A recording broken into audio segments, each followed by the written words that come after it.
gente que bendice al Señor. Aquellos que pueden bendecir su nombre, aquellos que pueden adorarle, son alumbrados, son iluminados. El Señor está aquí, hermano. El Señor está aquí. Si no te nace bendecir el bendito y santo nombre, pedile al Señor perdón y decirle: Señor, lléname, tócame, sopla sobre mí, Señor. Porque vas a entender mejor la palabra si la gloria de Dios está sobre tu vida.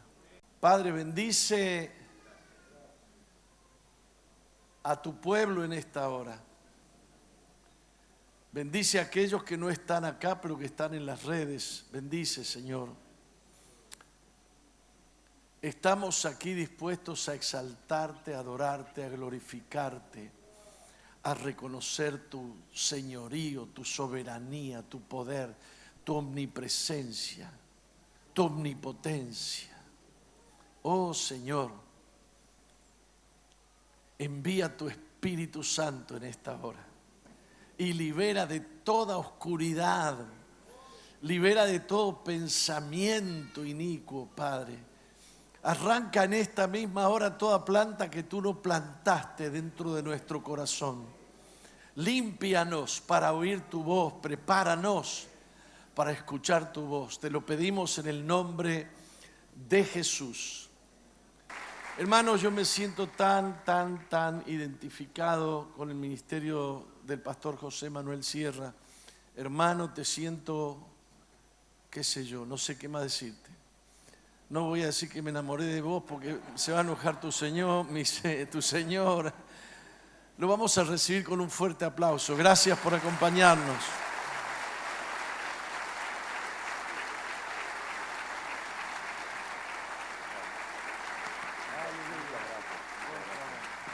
Gracias. Aleluya. Gracias, hermanos queridos. Dios les bendiga a todos. Pueden tomar asiento, por favor. Qué bendición poder estar aquí en esta noche. En este tiempo en el que Dios está haciendo cosas maravillosas, sin lugar a dudas. Yo dije en el año 2020, cuando comenzó recién la pandemia, que el Señor comenzó a hablar y a tratar con su iglesia de una forma tan espectacular que ese mover no se ha parado ni lo va a detener nada ni nadie, porque cuando el Señor quiere hacer grandes cosas comienza a preparar a su pueblo. Él tiene un remanente fiel sobre todas las naciones de la tierra. Eso fue una gran lección que tuvo que aprender el profeta Elías cuando se sintió solo, tal vez fracasado. La gloria del Señor se manifestó en la cordillera del Carmelo. El culto a Baal quedó totalmente desmantelado, totalmente desacreditado, pero el pueblo no terminó de arrepentirse y Elías se sintió solo, incomprendido ministerialmente, y es cuando incluso le llegó a pedir al Señor: quítame la vida. Qué tonterías pedimos cuando estamos mal, ¿eh? Cuando estamos enfadados o desanimados es mejor no abrir la boca, porque todo lo que sale por ella puede ser negativo. Y le pidió al Señor que le quitara la vida, pero el Señor le dijo: largo camino te resta, todavía hay mucho camino por recorrer. Y quiero decirte para tu sorpresa que hay 7,000 varones que no han doblado su rodilla ante Baal. ¿Dónde están? A ti no te interesa. Pero hay 7,000 personas que se han mantenido fieles, que no han doblado sus corazones ni sus rodillas delante de Baal. Y creo sinceramente que en estos tiempos Dios tiene un remanente fiel en todas las naciones de la tierra. Y yo quiero formar parte, y ustedes forman parte de ese remanente fiel en esta noche para la gloria del Señor. Bendito sea Dios. Dios es bueno y maravilloso. Aleluya. Qué bueno es Dios. Qué bueno es el Señor. Hemos estado en estos días reflexionando en torno a acontecimientos finales. Y hoy quiero llevarles a un hermoso capítulo, que es el capítulo 12 del libro del Apocalipsis. Mientras van buscando esa porción de la Biblia, decirles que en el libro del Apocalipsis aparecen varias mujeres. Por supuesto, la más importante de todas es la novia, la amada, la iglesia del Señor, la cual Él sustenta y abriga. y sustenta y protege y provee, ¿verdad? Luego tenemos una perversa mujer que la llama la Biblia la gran ramera, esa estructura religiosa de la cual hablamos un poco en esta mañana, que apoyará al anticristo durante por lo menos un periodo de tiempo. Pero luego tenemos a esta mujer que aparece aquí en el capítulo 12, cuyas características son las siguientes, y dice así la palabra del Señor.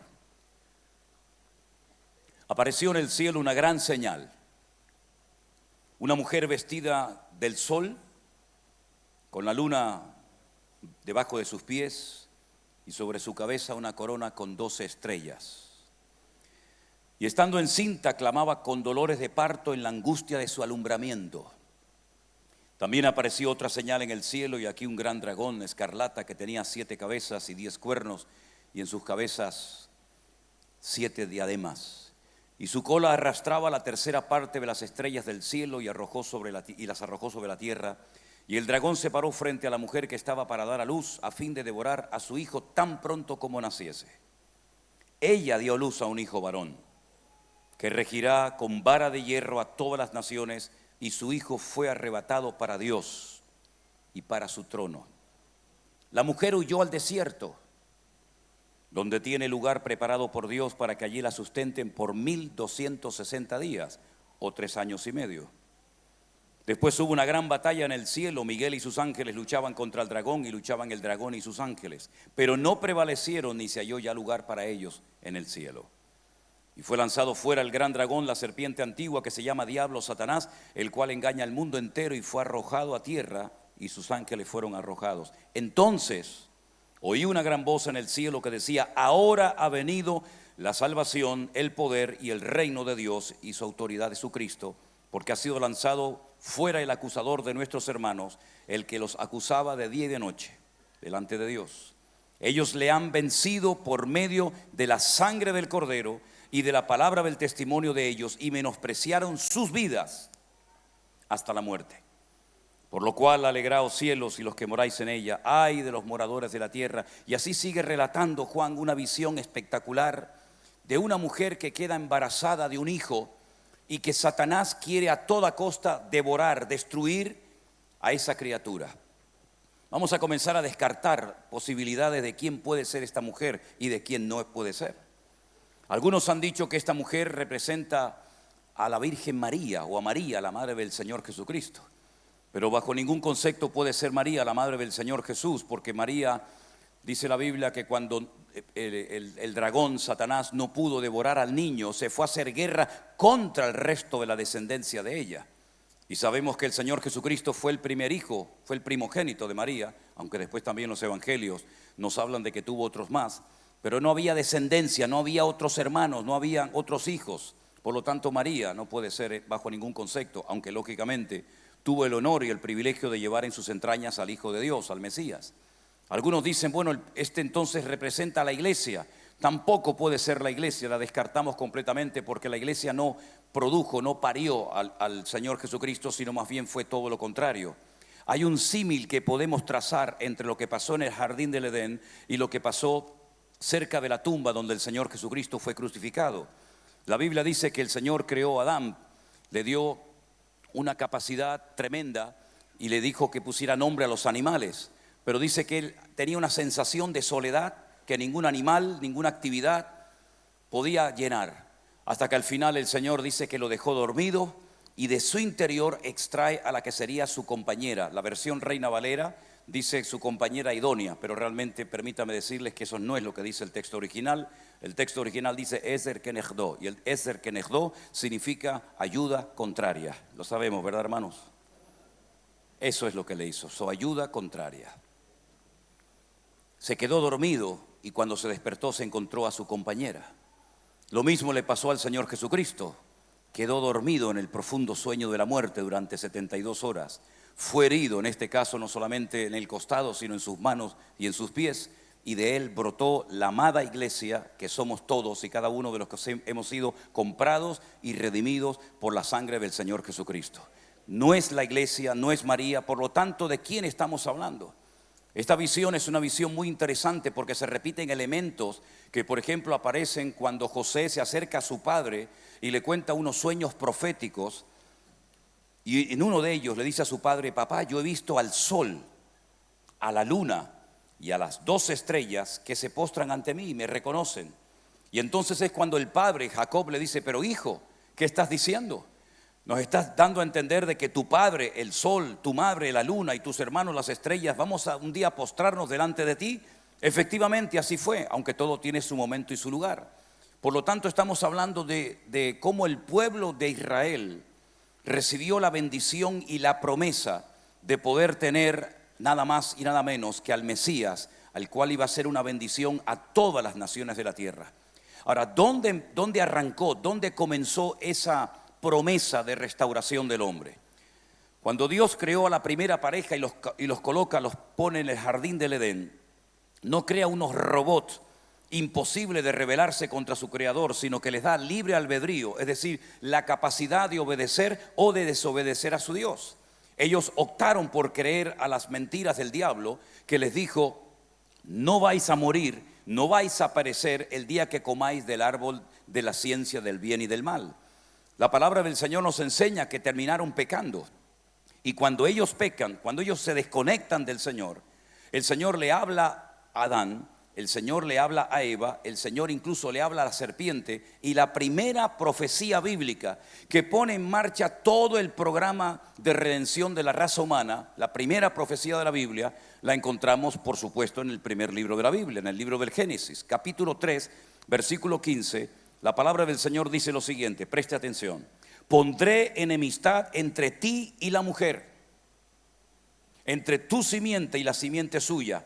Esta te herirá en la cabeza y tú le herirás en el calcañar. Satanás, que no es ni omnipresente, ni omnisciente, ni omnipotente, se entera por primera vez que van a ser un hijo que lo va a herir a él en la cabeza, pero que a su vez este va a ser herido por él en el calcañar. No sabe dónde van a ser, no sabe cómo se llaman, no sabe nada de tiempos, pero él comienza a tratar de impedir que esa promesa de restauración, de reconciliación del hombre con Dios se ponga en funcionamiento.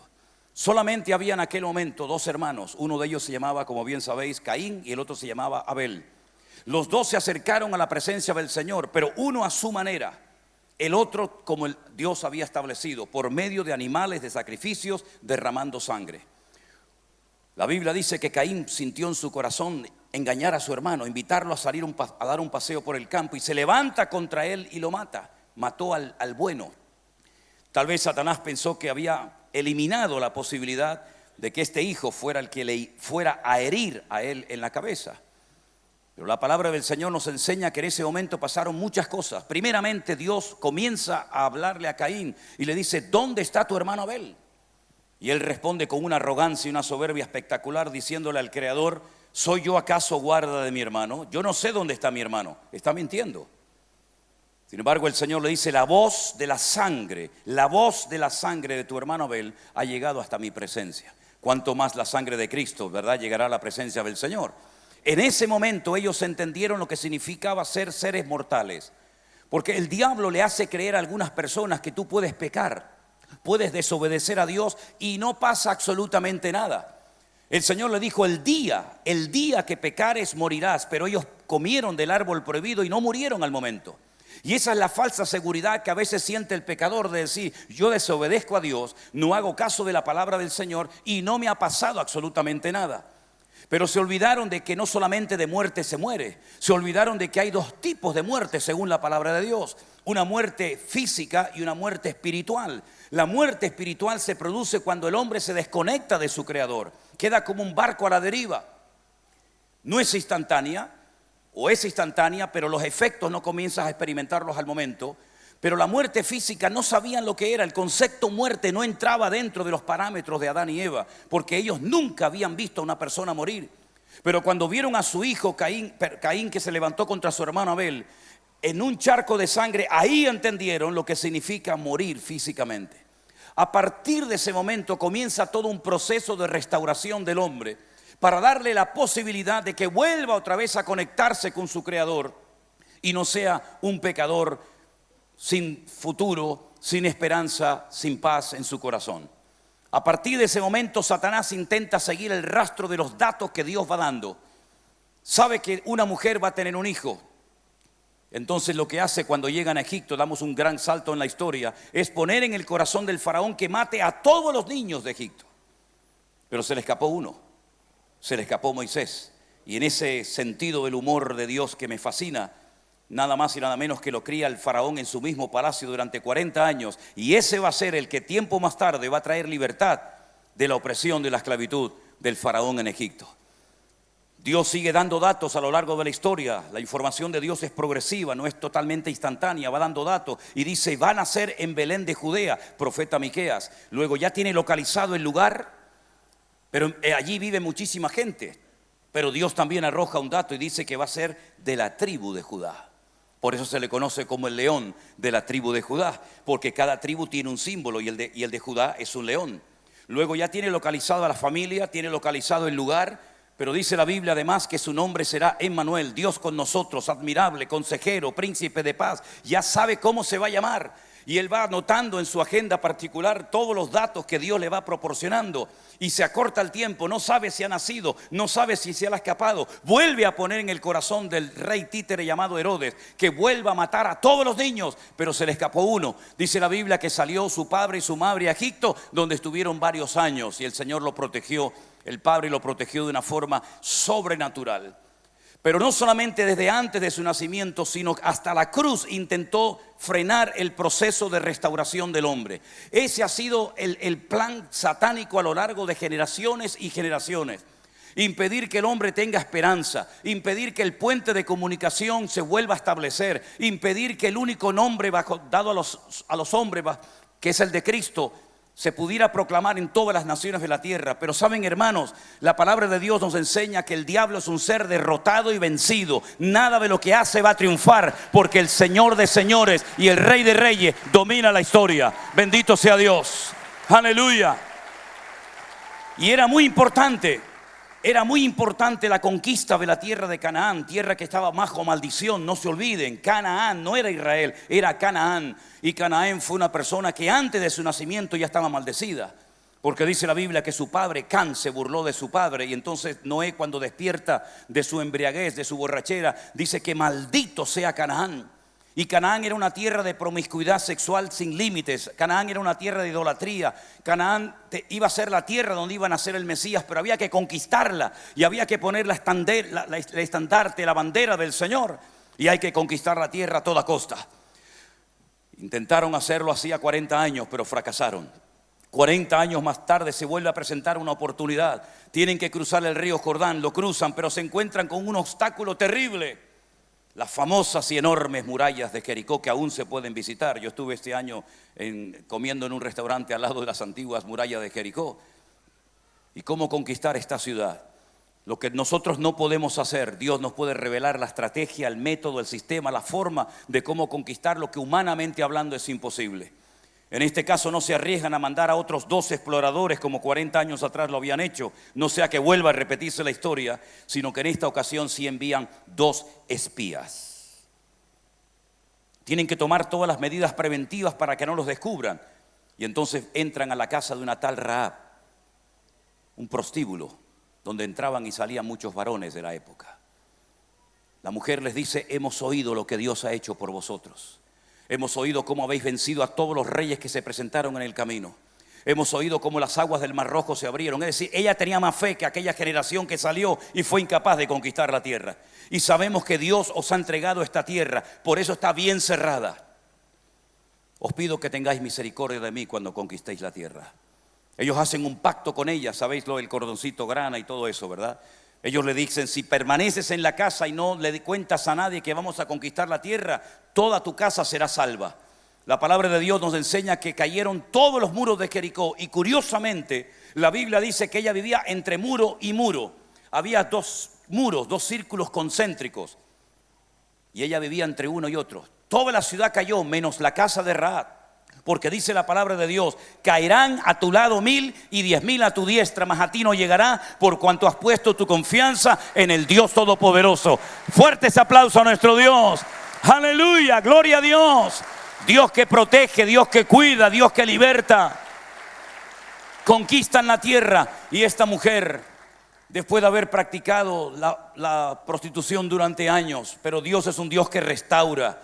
Dice la Biblia: de modo que si alguno está en Cristo, nueva criatura es, las cosas viejas pasaron, he aquí todo es hecho nuevo. Ella se casa con uno de los espías, llamada Salmón, y al poco tiempo queda embarazada de un niño que se llamó nada más y nada menos que Booz. Y Booz llegó a ser un hombre tremendamente rico, un terrateniente con un montón de tierras. Y de repente otean en el horizonte que vienen dos pobrecitas viudas, lo han perdido todo, vienen sin nada. Y se enamora de una de ellas llamada Ruth. Y Booz se casa con Ruth la moabita y queda embarazada y tienen un hijo que se llamó Obed. Y pasa el tiempo y Obed se casa y tiene un hijo llamado Isaí. Isaí tuvo un montón de hijos, pero el más importante de todos, sin lugar a dudas, el rey David.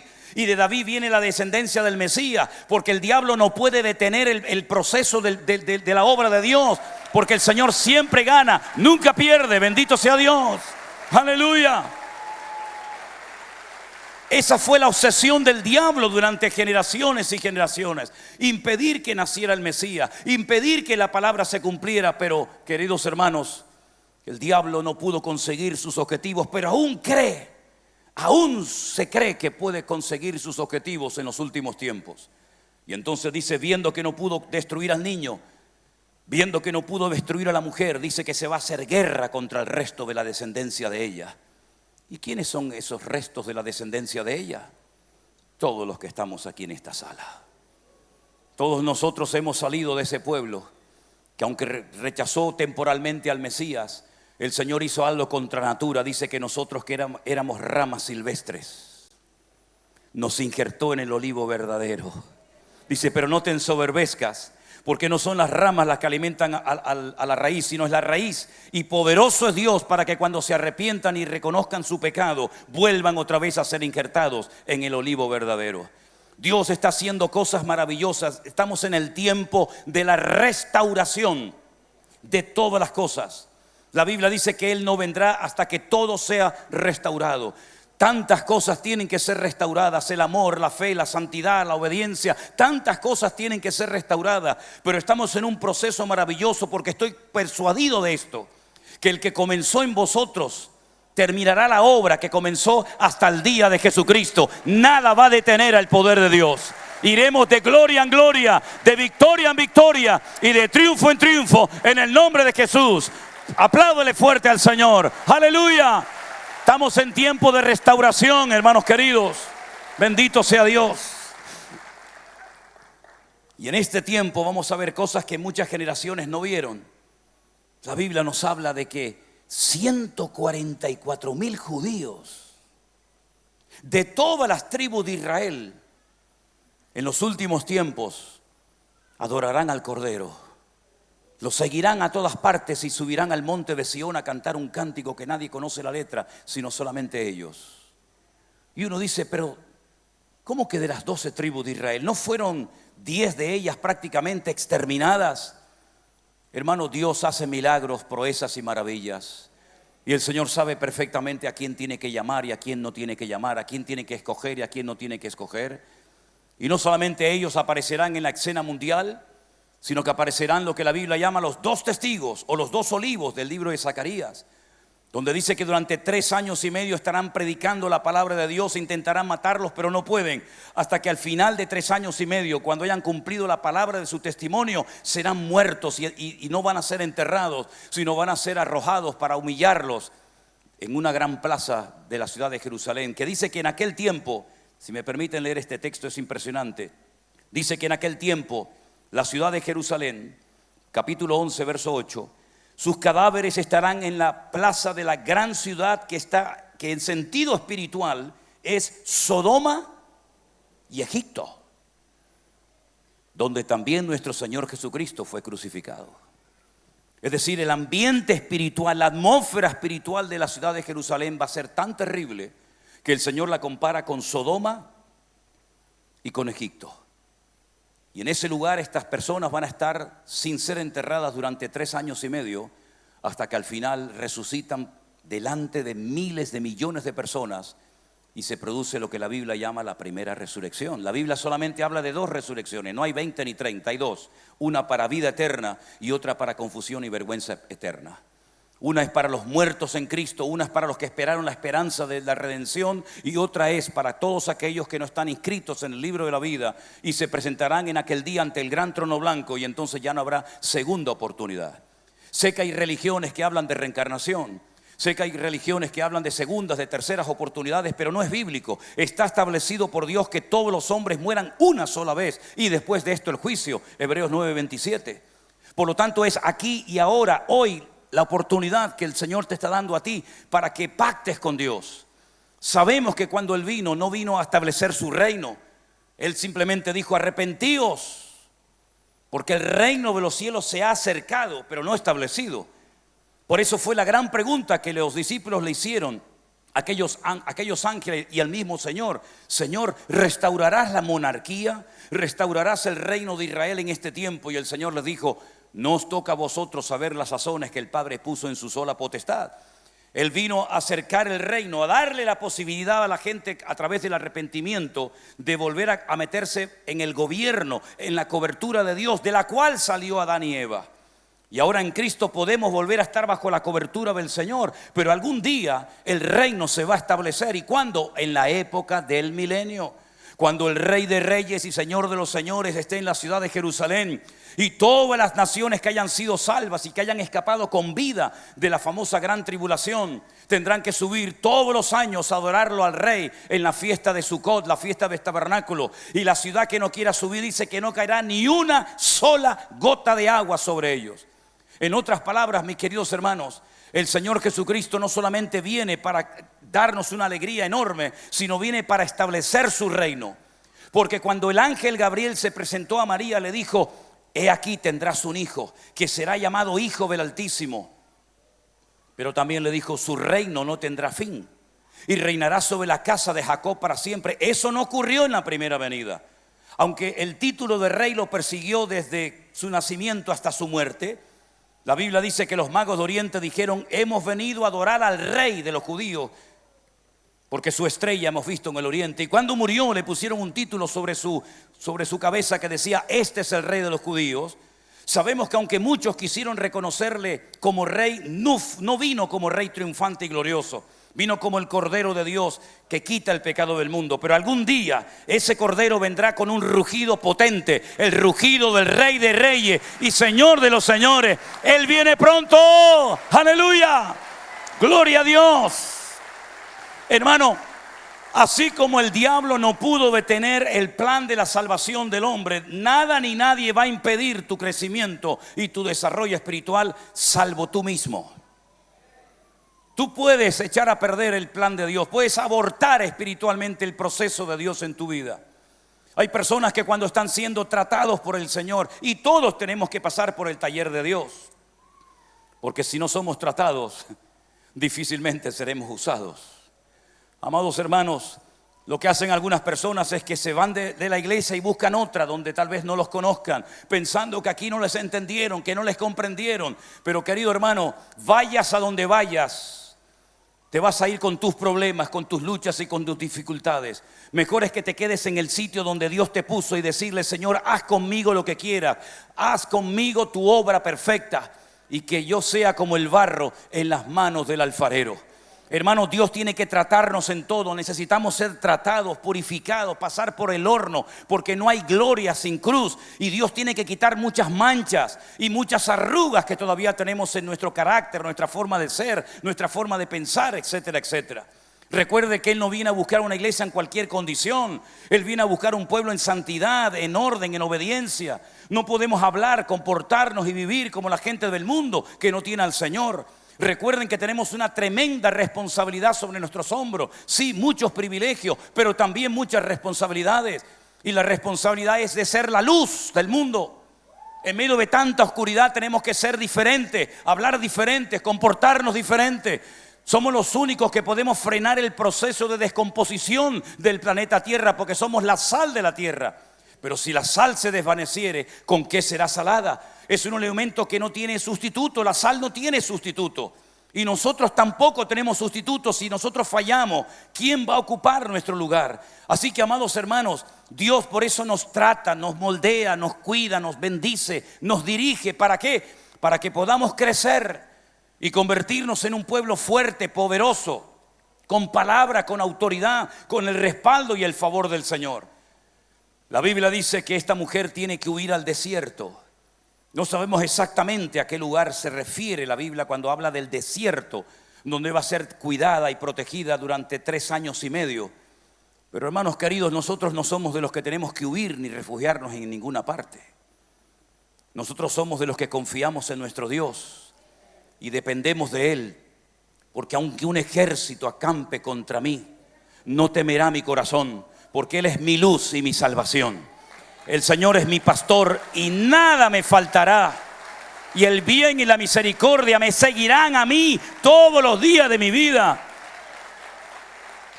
Tenemos que ser un imán que atraiga la presencia y la bendición del Señor. Y por eso hay personas que cuando vienen a nuestras reuniones, aunque tal vez no entienden todo y no han nacido de nuevo, ni han tenido una experiencia personal con el Señor, dicen, aquí hay algo, dicen.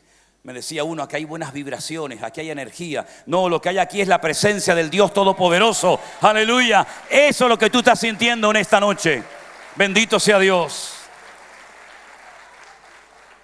Hermanos queridos, y todo esto arranca de un hecho glorioso y trascendental que transformó nuestras vidas. Como fue, en primer lugar, su muerte en la cruz, pero también su resurrección al tercer día. Y hay muchas costumbres que para nosotros hoy en día no nos dicen absolutamente nada. Son cuestiones culturales de los pueblos de otras épocas. Pero hay tantos detalles en la Biblia que nos indican que el Señor viene pronto. Y os voy a poner un ejemplo que a mí me impactó mucho cuando lo entendí. Cuando una persona estaba, por ejemplo, comiendo en la época del Señor Jesucristo y por algún motivo tenía que ausentarse de la mesa, pero iba a volver, lo que hacía es que la servilleta la doblaba muy bien y la colocaba encima de su plato. Pero si por lo que fuera el que servía la mesa, los criados, los siervos de la época, encontraban que esa servilleta donde había comido su amo o quien fuera estaba así hecha un barullo, ahí la tiraba de cualquier manera, quiere decir, sin palabra, he terminado. Es curioso notar que cuando María Magdalena va a donde están los discípulos, le dice, lo he visto, se me ha presentado, lo he visto, he estado con él, y la toman por loca, pero ellos salen corriendo. Pedro sale corriendo, Juan sale corriendo, Juan no se atreve a entrar al sepulcro, pero sin embargo Pedro dice que entró, vio y creyó. ¿Y qué fue lo que vio? La Biblia relata que el sudario y las sábanas con las que la habían envuelto estaban perfectamente dobladas y muy bien colocadas, y él entendió como buen judío el mensaje que significaba ese orden, y es que vengo otra vez, vengo pronto, no he terminado con mi iglesia, vengo otra vez para que donde yo estoy, vosotros también estéis conmigo. Fuertes aplausos al Señor. Aleluya, qué grande es el Señor, hermano, maravilloso. No estamos adorando a un cadáver, ni hemos cantado en esta tarde, no hemos tenido esta hermosa alabanza y adoración cantándole a un muerto. Estamos cantándole a alguien que está vivo. Por eso Él liberta, Él sana, Él restaura, Él bendice, y Él está aquí en esta noche con nosotros. Aleluya. Él cambió nuestras vidas, hermanos queridos. Bueno, el Señor no permitió que naciéramos en su generación o en otra anterior. Él nos ha escogido para esta hora de la historia. Y es un momento clave en la historia de la humanidad, porque el diablo sabe que le queda poco tiempo. Y la iglesia también tiene que saber que le queda poco tiempo. Pero en este corto periodo de tiempo que queda para el desarrollo y el cumplimiento de todo este plan profético de Dios que arranca desde el jardín del Edén hasta nuestros días, el Señor quiere sorprendernos y usarnos como probablemente pocas generaciones en el pasado lo fueron. No hay nadie que sobra. Nadie tiene por qué sentirse como mueble viejo porque no sabe dónde meterse. Somos un cuerpo y nos necesitamos, nos complementamos los unos a los otros. Nuestra guerra no es contra sangre y carne, queridos hermanos. contra la iglesia de la esquina o la denominación de allá. No, no, no. Por ahí no van los tiros. Nuestra lucha, nuestra guerra es de tipo espiritual, invisible pero real, contra principados, contra potestades, contra gobernadores de las tinieblas, contra huestes espirituales de maldad en las regiones celestes. Por eso estamos haciendo algo tan importante, estamos impactando, estamos limpiando la atmósfera espiritual, donde el príncipe de la potestad del aire se mueve. Y por eso somos capaces hoy en día en tiempo real de alcanzar a millones de personas. ¿Por qué? Porque es un medio que el Señor nos ha dado para poder alcanzar a personas que a lo mejor nunca llegaremos a conocer personalmente. Es un tiempo especial que el Señor nos está dando. ¿Hasta cuándo va a durar? No lo puedo decir, no lo puedo saber. Pero queridos hermanos, tenemos que estar preparados y convertirnos, como yo le enseño a nuestra gente, en autodidactas. Si nos cierran las iglesias, si nos precintan las congregaciones, si nos sacan de las redes sociales, la iglesia tiene que estar lo suficientemente preparada para saber lo que tiene que hacer en cada momento. Y tenemos que estar preparados espiritualmente y físicamente también. Nosotros lo estamos haciendo, almacenando alimentos, almacenando agua y provisiones necesarias para lo que se avecina. Algunos tal vez te criticarán y dirán que nos hemos vuelto locos. A mí me da exactamente igual a estas alturas de mi vida lo que la gente diga de mí, ni bien ni mal, no me afecta lo más mínimo. Pero yo sé perfectamente que los tiempos finales serán parecidos a los días de Noé. Y Noé fue un hombre que estuvo años preparándose y solamente un año en el arca. ¿De dónde sacó tanta agua para él, su familia y los animales? ¿De dónde sacó tanto alimento para leones, jirafas, hipopótamos? Y aparte hay chicos que sabes que comen como si fueran... Estuvo mucho tiempo preparándose y cuando todo estaba dispuesto y preparado, entonces Dios dijo, ahora. Hoy es el tiempo aceptable. Hoy es el día de salvación. Las puertas están abiertas. Pero eso no significa de que la iglesia tiene que despistarse, distraerte, enredarte en otras cosas. Porque ninguno que milita se enreda en los negocios de la vida a fin de agravar a aquel que lo tomó por soldado. Por lo tanto, nosotros tenemos que prepararnos física y espiritualmente para lo que se avecina. Porque el Señor viene pronto y nos está hablando y hablando de una manera u otra. ¿O es que la pandemia no fue un toque, una alerta, un llamado de Dios para que la iglesia despierte y la iglesia se dé cuenta de que en una hora puede cambiar la humanidad? Hermanos queridos, que el Señor nos ayude a todos y a cada uno de nosotros a entender que estamos en la recta final de la historia de la humanidad. Pero no se olviden que dice la Biblia, ¿qué es lo que será? La respuesta es lo mismo que fue. Si quieres conocer lo que Dios va a hacer, tienes que conocer lo que Dios ha hecho en el pasado, porque en Él no hay cambio ni sombra de variación. ¿Cuál fue el primer milagro del Señor Jesucristo? Convertir el agua en vino, en buen vino. Si ese fue el primero, es decir, que las mayores proezas, milagros, señales y maravillas del Señor las vamos a ver nosotros, porque hemos permanecido fieles a la palabra del Señor y le hemos bendecido con nuestras vidas. Fuertes aplausos a nuestro Dios. ¡Aleluya! Prepárense, hermanos, para recibir y ver la gloria de Dios. Enormes cosechas. Sin lugar a dudas, este ministerio ha sido y está siendo tremendamente bendecido, pero permítanme decirle a todos ustedes en el nombre del Señor, no soy profeta ni hijo de profeta y no sé si nos volveremos a ver las caras algún día, ni siquiera sé si voy a llegar a mi casa, pero esto se está grabando y quiero que sepan una cosa: todo lo que ustedes han recibido y experimentado hasta el día de hoy, las iglesias, la radio, la televisión, Veraca, todo lo que tienen, no tiene ni punto de comparación con lo que el Señor tiene preparado para este ministerio y para su pueblo en este país. Bendito sea Dios. Prepárense porque viene lo mejor, la gran cosecha para la gloria de Dios. Aleluya. Y lo vamos a ver y a disfrutar. Así que no hay tiempo que perder. Yo le dije al Señor, Señor, a mí me gustaría jubilarme a los 55 años. Y no me dejó. Y es que aquí no existe jubilación. De una u otra manera, hasta que haya latido nuestro corazón y riego sanguíneo en nuestras venas, el Señor va a seguir hablando y usando nuestras vidas. Y diga al débil, fuerte soy. Veremos cosas tremendas. Pero dice la Biblia, cuando proliferan los impíos y florecen todos los que hacen iniquidades para ser destruidos eternamente, mas tú renovarás mi fuerza como la del búfalo. Y eso es lo que le pedimos al Señor cada día. Renueva mi fuerza, Señor. Que cada día cuando yo me levante sea como un león, Señor, y tenga fuerzas para seguir predicando tu palabra, con pasión, con amor, porque no hay mayor satisfacción y privilegio que poder servir al Señor, hermanos. A tiempo, fuera de tiempo, con dolor de cabeza, con dolores aquí, dolores por allá, da igual. Cumple con tu llamado, cumple con tu ministerio. La iglesia, hermano, no es que haya sustituido a Israel, pero la iglesia tiene con su estilo de vida que provocar a celos a Israel. Tienen que ver en nosotros algo diferente. ¿O es que acaso el libro de Ruth es simplemente una historia bonita de mujeres viudas, que una se casa con este? Es mucho más que eso, hermanos. Es mucho más que una historia bonita. Es un libro en cierto sentido que nos da un mensaje profético.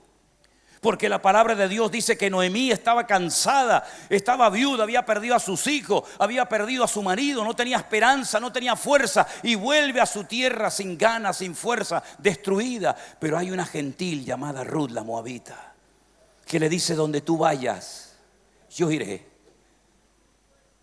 Tu pueblo será mi pueblo, tu Dios será mi Dios, y solamente la muerte podrá hacer separación entre tú y yo. Y es Ruth la moabita, la gentil, la que con amor y cariño cuida de la pobre Noemí, que ya no da más. Y yo creo que en los últimos tiempos eso es lo que va a ocurrir. Cuando ya Israel no dé más y se vea solo, porque no habrá ni una sola nación de la tierra que sea capaz de salir por las calles para defenderlos o para apoyarlos, allí haremos acto de presencia nosotros y les diremos: no estáis solos, estamos con ustedes. Y estamos no solamente para darles un abrazo, sino para apoyarles en todo lo que buenamente podamos. Y entonces veremos una cosecha de miles y miles de personas cuando se den cuenta y reconozcan que nosotros no tenemos nada contra ellos, sino más bien todo lo contrario. Los mejores amigos de Israel somos nosotros los cristianos, los que hemos entendido el mensaje del Señor, los que amamos lo que Dios ama. Porque como me dijo un escriba en Israel, en Jerusalén, un amigo mío me dijo: yo no amo a Israel porque soy judío, yo amo a Israel porque Dios los ama. Y todo lo que Dios ama, yo también tengo el deber y la obligación de amarlo. Y por eso les amamos con nuestras acciones y con nuestras palabras. Bendito sea Dios. Así que, mis queridos hermanos, no hay tiempo para desanimarse. Saben que para desanimarse y para pecar uno tiene que tener mucho tiempo libre. Entonces procura estar bien activo y vas a ver que no tienes tiempo ni para pecar, ni para desanimarte. Cierra tus ojos ahí donde estás. Este es un llamado para el pueblo de Dios en esta tarde. Este es un llamado para aquellos hombres y mujeres que quieren seguir poniendo su mano en el arado y no mirar atrás. Y que quieren ser instrumentos útiles en el reino de Dios. Y que sueñan con poder llevar millones de almas a los pies de Cristo. Estoy sorprendido y gratamente alegre porque veo la cantidad, la multitud de jóvenes que ustedes tienen. Y eso es algo extraordinario, porque la Biblia dice que paralelamente los ancianos y los jóvenes trabajarán juntos. El joven necesita de la experiencia, de la sapiencia del anciano, pero el anciano también necesita de la vitalidad y de la fuerza de los jóvenes. Algunos jóvenes le dieron su fuerza al mundo, a Dalila, a Faraón. Algunos jóvenes invirtieron su fuerza, su energía en sustancias que terminaron restándote vitalidad y fuerza, hasta que descubriste que la mejor vida que puedes vivir es invertir tus energías, tu tiempo y tu fuerza y tu juventud en el reino de Dios. Hago un llamado a los jóvenes aquí presentes, que veo que son muchísimos. Invierte tu vida en el reino de Dios. No te preocupes qué voy a comer o a vestir, eso no son problemas tuyos. El Dios que llama es el Dios que provee. Y tienes muchos años por delante y os vamos a apoyar y os vamos a formar para que seáis un ejército del Dios viviente en la tierra. Veo muchas familias también aquí entre nosotros. El diablo ha querido destruir nuestras familias, dividirlas, distanciarlas. Pero vamos a comenzar a ver un tiempo de restauración familiar, porque Dios quiere volver el corazón de los padres hacia los hijos y el de los hijos hacia los padres. A veces uno tiene que esperar mirando a la ventana, soñando, vendrá, o no vendrá. ¿Será hoy? ¿Será mañana? Hasta que de repente el viejo cansado ya se le nubla la vista, pero ve en el horizonte a un muchacho que se parece a su hijo. Y le entra una vitalidad diciendo: ¿será él? ¿Será hoy el día que tantos años llevo esperando? Y de repente se da cuenta que es él. Pero viene, yo no lo crié, yo no lo vestí así. Viene con harapos, viene dolido. Pero el padre dice: hagamos una fiesta. Hagamos una fiesta porque mi hijo estaba ya perdido y muerto, mas he aquí que ha resucitado. Ponedle anillo en sus manos, calzado en sus pies y vestido nuevo, y manden a matar al becerro gordo. Algunos no entendieron la alegría del padre, incluso su propio hermano. Tu hijo que ha perdido la vida, ya dice: no, tu hijo no, tu hermano. La restauración familiar es una de las cosas más hermosas que pueden ocurrir en la iglesia y en nuestras vidas. Cuando vemos al hijo pródigo volver, a veces hablando lo que no tenía que hablar: no soy digno de ser llamado tu hijo, hazme como a uno de tus jornaleros. Y el padre lo abraza como Jacob abrazó a su hijo que lo dieron por muerto durante 22 años. Una mala bestia, la vida lo ha matado, lo ha destruido, nunca más lo volverás a ver. Eso es lo que ustedes dicen. 22 años pasaron, exactamente el mismo número de años, de tiempo que estuvo Jacob en el destierro, huyendo de las garras de su hermano Esaú. A los 22 años le dicen: tu hijo José está vivo y es una persona importante y bendecida en Egipto. Y se produce el encuentro, ese encuentro maravilloso, a gritos, llorando, desgarrados. Como se produjo el encuentro entre el padre y el hijo cuando éste sale de la tumba y le dice: Padre, consumado es, he terminado tu obra. Pero queda aún un encuentro por producirse, y es nuestro encuentro en las nubes para recibir a nuestro amado y estar para siempre con él. Pero hoy empieza ese encuentro, hoy empieza esa reconciliación. Por eso llamo al que se ha separado del Señor, o al que quiere entregarle su vida por primera vez, o al que quiere ir en serio con el Señor, que hasta ahora tal vez no ha sido. Te estoy esperando aquí delante. Levántate de tu asiento y ven aquí al frente para que oremos por ti en esta noche. Dios te bendiga. Dios te bendiga. Dios les bendiga. Aleluya. Dios bendiga a los que se están poniendo en pie ahí arriba. Vengan a recibir a Jesús. Vengan a abrazar al amado. Él te está esperando con los brazos abiertos. No sigas corriendo, no sigas huyendo. Es tiempo de venir a la casa. Es tiempo de venir a su presencia. Aleluya. Gloria a Dios. Qué lindo, qué hermoso. Dios te bendiga. ¿Cómo te llamas? ¿Cómo? Sol. Tienes que brillar. Te llamas Sol, tienes que brillar. Dios te bendiga. Qué lindo. Gloria a Dios. Muchachos, Dios te bendiga. ¿Cómo te llamas? Cristiano. ¿Te llamas cómo? Cristiano. Pues vive como un cristiano, No me vivas como un mundano, que te llamas cristiano. Tienes el sello de cristiano en tu nombre. Aleluya. Gloria a Dios. Bendito sea Dios. Te adoramos, oh Dios.